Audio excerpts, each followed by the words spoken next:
आपली लेक स्वतंत्र होती. तिच्या प्रत्येक निर्णयावर मी विश्वास ठेवायचो. आता ती खरंच खुश आहे का? रियाचे बाबा मुलीबद्दल काळजी करत असतात. त्या रात्री बाबांना झोप येत नसते. बाबांच्या मनाची घालमेल सुरू असते. बाबांचा रियाला फोन येतो. बाळा, ठीक आहेस ना? आवाज नेहमीपेक्षा जरा गंभीर होता. बाबा, सगळं छान आहे. रियाचा नेहमीसारखा आवाज समोरून येत होता.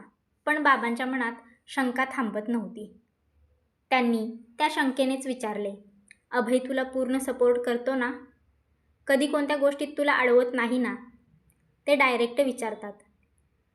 प्रियाला क्षणभर कळत नाही हा प्रश्न कुठून आला. बाबा, असा प्रश्न का विचारला तुम्ही? ती थोडी अस्वस्थ होऊन विचारते. नुसतं विचारलं ते म्हणतात, पण आवाजात समाधान दिसत नाही. नंतर काहीही न बोलता फोन ठेवला जातो. रियाच्या मनात अस्वस्थता निर्माण होते. बाबा असे का बोलले असतील? कोणीतरी बाबांना काहीतरी सांगितलंय. ती मनातच ठरवते आणि दुसऱ्या खोलीत जाते. अभय तिला पाहतो. काय झालं? तो विचारतो. प्रियाच्या डोळ्यात चिंता दिसते. कोणीतरी बाबांचे कान भरवते. तुझ्याबद्दल मला असं वाटतंय. अभय शांत होतो. पहिल्यांदाच त्याला जाणवतं, नातं मजबूत असलं तरी बाहेरचे शब्द कधीकधी भिंतीत भेग पाडतात. तो रियाला दोघांच्या नात्याविषयी समजावतो. सत्याला आवाज दिला तर गैरसमज टिकत नाहीत. मी बाबांशी स्वतः बोलेन.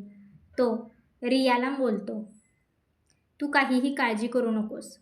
अभयच्या बोलण्याने तिला दिलासा मिळतो. पण तिला माहीत असतं, पुढचा टप्पा सोपा नाही. असेच दिवस निघून गेले. रिया आणि अभय दोघेही बाबांचे बोलणे विसरून गेले आणि पहिल्यासारखं सगळं पुन्हा चालू झाले. सगळं पुन्हा एकदा ठीक होईल असं वाटत असतानाच नशिबाने अजून एक परीक्षा समोर आणली. रिया ऑफिसमध्ये व्यस्त असते. अभय कामासाठी बाहेर गेलेला होता. आणि नेमक्याच त्याच वेळी रियाच्या बाबांकडे पुन्हा कान भरवणं सुरू होतं. कोणीतरी एक बाई बाबांकडे आली होती. काका, ऐकलत का? ती नातेवाईक बाई म्हणते. अभय फार बदललाय म्हणे. लग्नाआधी गोड बोलत होता आणि लग्नानंतर हुकूम. तोपर्यंत त्याच बाईसोबत आलेली दुसरी तिच्या बोलण्यात भर घालते. नोकरी करते म्हणून चालतंय हो, नाहीतर किती बंधनं घातली असती कोण जाणे. यावेळी शब्द जास्त होते. आवाज जास्त खात्रीचा होता आणि बाबांचं मन आधीच हललेलं होतं. इतकं लोक बोलतात म्हणजे काहीतरी नक्कीच चुकीचं घडत असणार. हा विचार त्यांच्या मनात पक्का बसतो. त्या रात्री बाबा गप्पच असतात. घरात कोणाशीही ते बोलत नाहीत. आई विचारते, काय झालं? एवढे कसल्या विचारात आहात?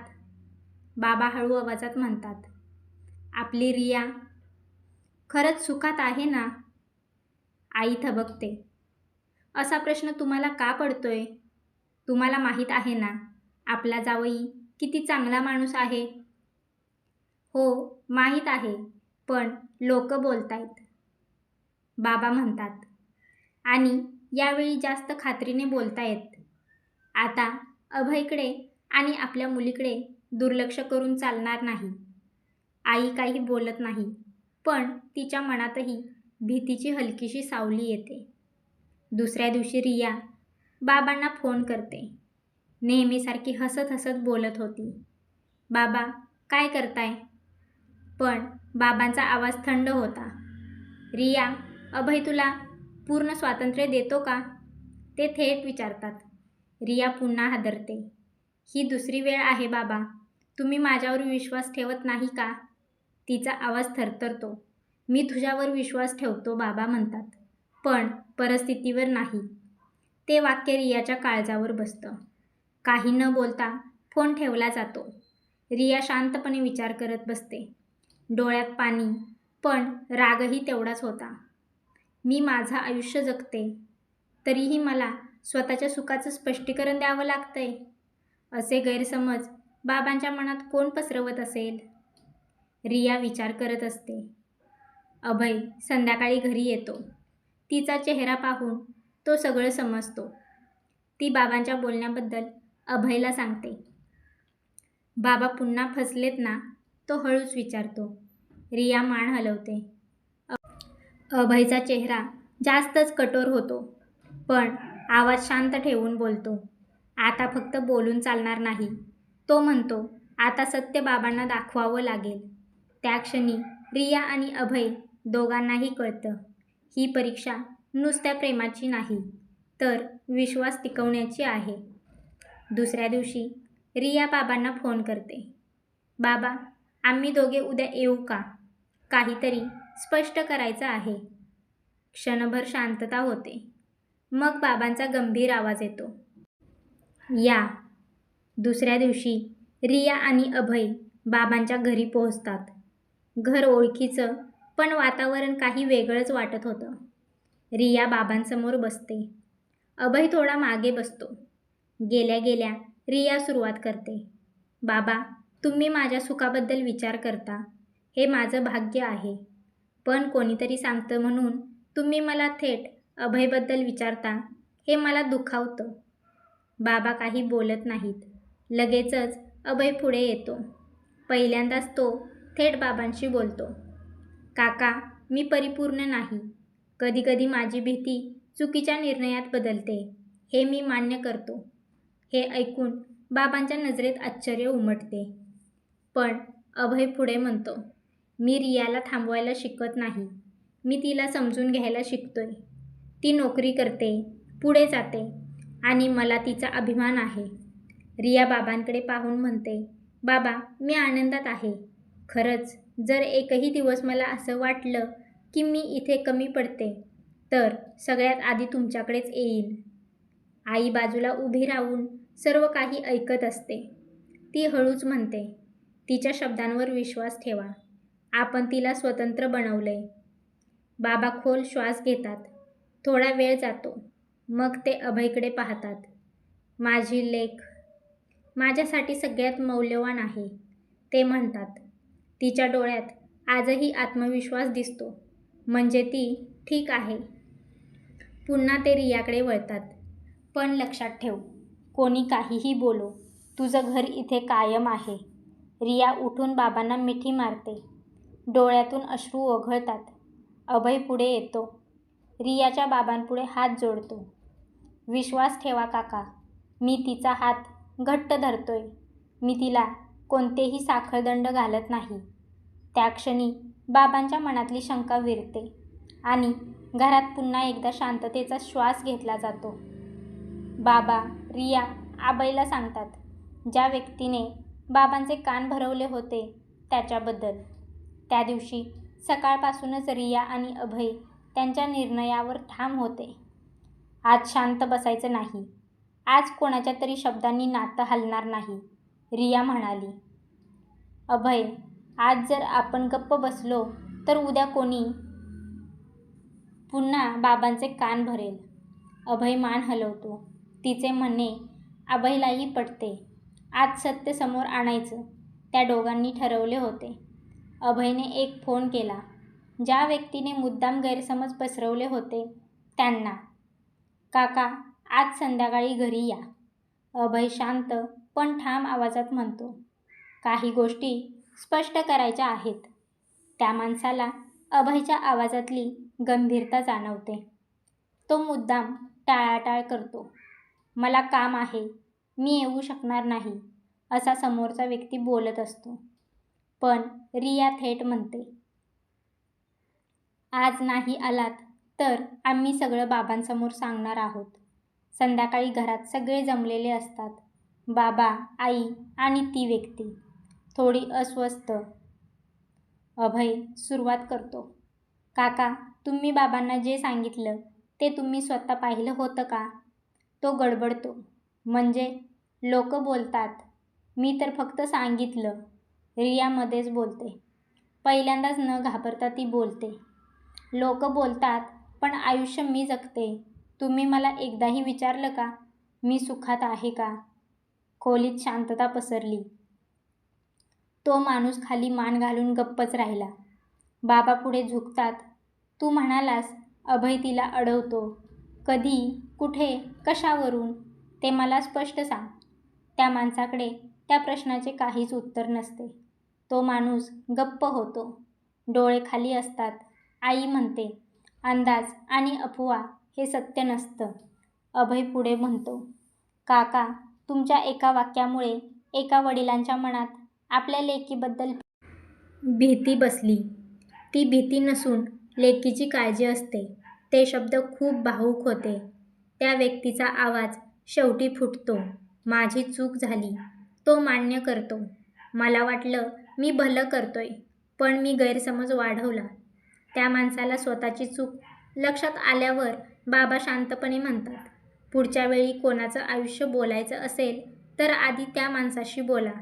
तो माणूस माफी मागतो. डोळ्यात अपराधभाव दिसत असतात. तो माणूस निघून जातो.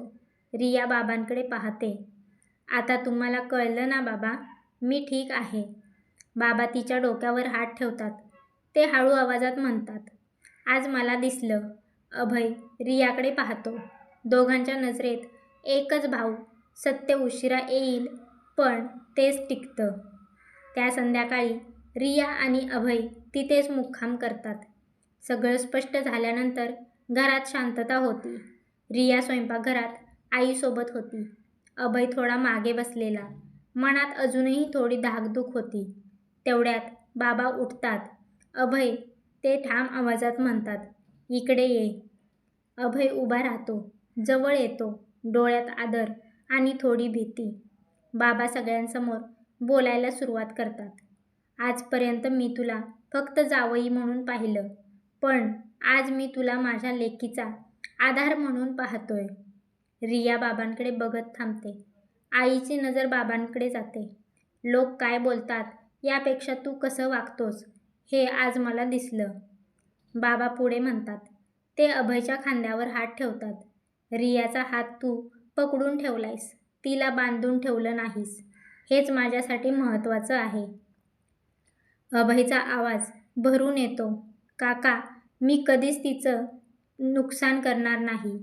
तो थरथरत म्हणतो. बाबा हलकेच हसतात. मला आता त्याची खात्री आहे, ते म्हणतात. आणि मग ते रियाकडे पाहून म्हणतात, बाळ, आजपासून जर कोणी काही बोललं तर आधी मी माझ्याशी बोलेल. तुझ्या आयुष्याचं संरक्षण आता फक्त तुझ्या नवऱ्याचं नाही, तुझ्या बाबांचंही आहे. रिया धावत येते आणि बाबांना मिठी मारते. डोळ्यात आनंदाचे अश्रू. अभयही पुढे येतो. पहिल्यांदाच बाबा स्वतः त्याला मिठी मारतात. तो क्षण कोणत्याही भाषणापेक्षा मोठा नव्हता. त्या दिवशी अभयला केवळ मान्यता मिळाली नाही, त्याला कुटुंबातलं स्थान मिळालं. त्या रात्री सगळं शांत झाल्यावर रिया आणि अभय टेरेसवर बसले होते. शहराच्या दिव्यांचा मंद उजेड आणि दोघांच्या मनात पहिल्यांदाच कसली भीती नव्हती, फक्त मनात आशा होती. रिया हळूच म्हणाली, अभय, इतकं सगळं पार केल्यानंतर आपण पुढे काय पाहतोय? अभय थोडा वेळ आकाशाकडे पाहतो.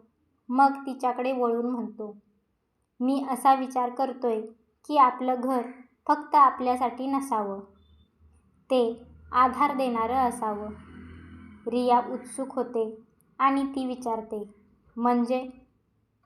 तू ऑफिसमध्ये जे करतेस, जिथे तू लीडर आहेस, आणि मी माझ्या कामात जे शिकलोय ते आपण एकत्र आणूया, तो शांतपणे सांगतो. रिया क्षणभर थांबते. मग तिच्या डोळ्यात चमक येते. म्हणजे नक्की काय करायला हवं? आपण एखादं छोटंसं सेफ स्पेस सुरू करूया का? ती हळू आवाजात म्हणते. जिथे काम करणाऱ्या बायका, नवीन लग्न झालेल्या मुली, गोंधळलेल्या मनांना मार्गदर्शन मिळेल. अभय हसतो. हेच मी म्हणत होतो. तो तिचा हात हातात घेतो. तू तुझं यश फक्त तुझ्यापुरतं ठेवायचं नाही, ते इतरांना उभं राहायला मदत करेल, हेच आपलं स्वप्न असेल. दोघेही एकमेकांच्या विचाराला सहमत होतात. रिया डोळे मिटते. आजपर्यंत स्वप्न वैयक्तिक होती, आता ती सामूहिक होत आहेत. पण आपण लगेच मोठं काही करू शकणार नाही, ती म्हणते. पण एक पाऊल एक वेळ, एक माणूस पुरेसं आहे. अभय तिला प्रोत्साहन देत बोलतो. त्या दोघांमध्ये मोठ्या शब्दांची गरज नव्हती, कारण दोघेही फार समजूतदार होते. त्यांच्या हातात हात होता आणि पुढे जाणारा रस्ता दिसत होता. त्या रात्री त्यांनी ठरवलं, आपलं आयुष्य फक्त सुखासाठी नाही, तर अर्थासाठी जगायचं. स्वप्न ठरलं होतं, पण पहिली अडचण लगेचच समोर उभी राहिली. दुसऱ्याच आठवड्यात रिया आणि अभय एका कॅफेत बसले होते. नोटबुक उघडलं. आयडिया लिहिलेल्या, डोळ्यात उत्साह होता. रिया म्हणाली, आपण छोट्या वर्कशॉपने सुरुवात करूया. ऑफिसनंतर शनिवार रविवार. तिच्या आयडियाला अभय होकार देतो. बजेटही कमी लागेल, अभय म्हणतो. तेवढ्यात रियाचा चेहरा थोडा बदलतो. अभय, माझा मॅनेजर आज म्हणाला, जर मी हे सगळं सुरू केलं तर ऑफिसमध्ये माझी कमिटमेंट प्रश्नात येऊ शकते. तो क्षण उत्साहावर थोडं पाणी टाकणारा होता.